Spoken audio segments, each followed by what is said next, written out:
ভাবুন আপনি একা, চারপাশে শুধু অসীম মরুভূমি, নেই কোনো মানুষ, নেই কোনো পানি, আর মাথার উপরে জ্বলছে আগুনের মতো সূর্য।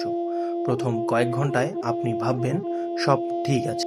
শুরুর দিকে মনে হবে এটা কোনো সমস্যাই না, আমি বের হয়ে যেতে পারবো।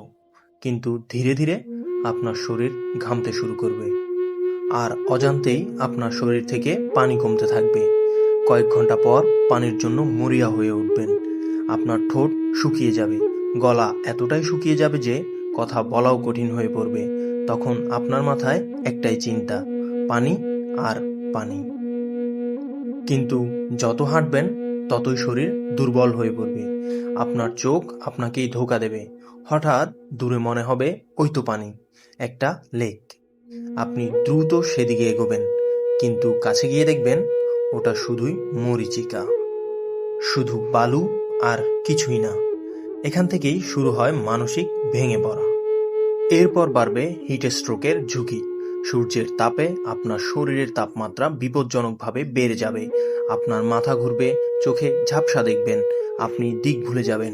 কি করছেন, কোথায় যাচ্ছেন কিছুই ঠিকমতো বুঝতে পারবেন না। অনেক সময় মানুষ এখানেই অজ্ঞান হয়ে পড়ে যায়।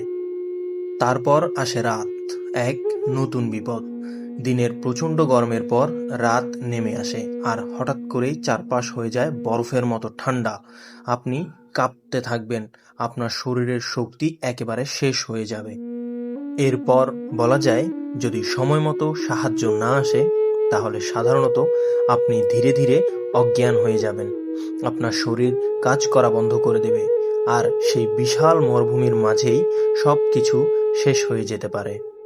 বাস্তবতা বড়ই কঠিন। মরুভূমি দেখতে যত শান্ত মনে হয়, বাস্তবে ততটাই নির্মম।